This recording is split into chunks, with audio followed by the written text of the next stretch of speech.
My channel target AMU. यहाँ पे हम कोशिश करते हैं कि सब बच्चों को प्रॉपर अपॉर्चुनिटीज़ मिले, ठीक है, और सब बच्चे जो भी एएमयू में एडमिशन लेना चाहते हैं उनका ये ड्रीम पूरा हो सके।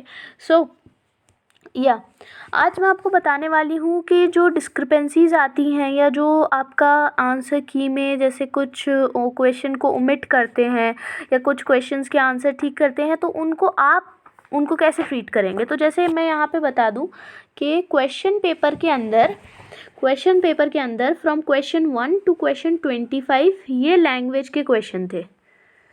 If I am not wrong ये लैंग्वेज के क्वेश्चन थे, ठीक है। एंड 25 से लेकर के 85 तक ये मैथ, साइंस और एसएसटी मिलाकर सब क्वेश्चंस थे, ठीक है। तो आपका यहाँ पे मैं एक चीज़ आपको क्लियर कर दूँ कि डिलीटेड क्वेश्चन जो है वो है क्वेश्चन नंबर 11 और क्वेश्चन नंबर 22। तो क्वेश्चन 11 और क्वेश्चन 22 दोनों कहाँ आ रहे हैं, लैंग्वेज में आ रहे हैं, सही है। दोनों कहाँ आ रहे हैं, लैंग्वेज में आ रहे हैं। अगर ये दोनों क्वेश्चंस लैंग्वेज में आ रहे हैं तो मतलब ये है कि लैंग्वेज में आने वाले 25 क्वेश्चंस में से ये 2 क्वेश्चन ओमिट करने हैं, यानी इनको हटा देना है। यानी अब लैंग्वेज में आपके कितने क्वेश्चन रह गए, 23 क्वेश्चन। तो मैंने आपको ये बताया था इंटरव्यू का जो एलिजिबिलिटी क्राइटेरिया है वो है 40% का, ठीक है। लैंग्वेज में 40% और टोटल में 40%। तो 23 का 40% आप निकालेंगे, वो जितना भी आएगा उतना अगर आपने स्कोर किया है तो वो होगा आपका एलिजिबिलिटी, ठीक है, वो है आपका एलिजिबिलिटी क्राइटेरिया। हाँ जी, तो मैं आपको बता रही थी कि 40% का क्राइटेरिया है। तो 40% का क्राइटेरिया होने का मतलब है कि 9.2 क्वेश्चन आपने ठीक किए हो, जो कि एक बड़ा सा डिस्टॉर्टेड नंबर है, बट हम इसको मानेंगे 10 के आसपास, ठीक है, क्योंकि इसमें नेगेटिव मार्किंग है नहीं। तो अगर हम ये 2 क्वेश्चन ओमिट कर देंगे तो फिर 40% वाला हमारा प्रॉब्लम क्रिएट हो जाएगी। इसलिए आप इसको मान लीजिए 10 ही मानिए लैंग्वेज पोर्शन वाले में, और बाकी तो 72 नंबर आपको स्किप करना है। तो 72 नंबर क्वेश्चन जो है वो आपका आया होगा मैथ्स में, है ना।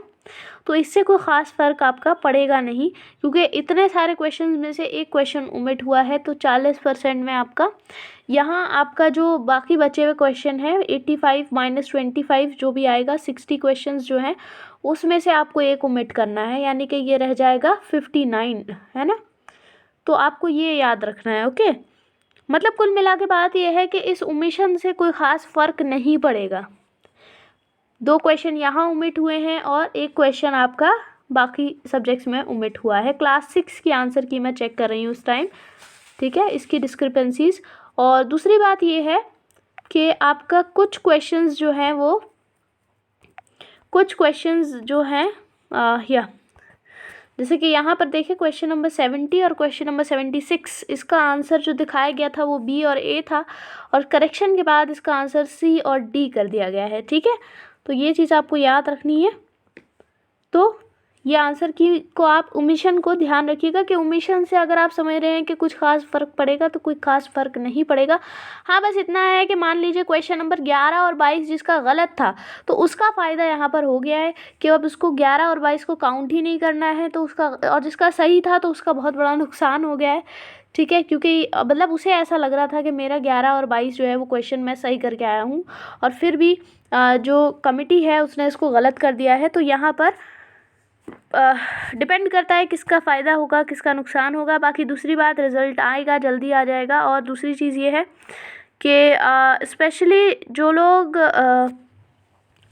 लैंग्वेज में जिनका मसला ख़राब है, मतलब 25 में से 10 नंबर नहीं आ रहे हैं, उनका मामला अब भी ख़राब है इस ओमिशन के बाद भी, क्योंकि 9.2 एक क्लियर नंबर नहीं है। और दूसरी चीज़, यहाँ पे नेगेटिव मार्किंग भी नहीं है जो हम कह सके कि हाँ 9.2 है तो हो जाएगा या नहीं होगा, ठीक है।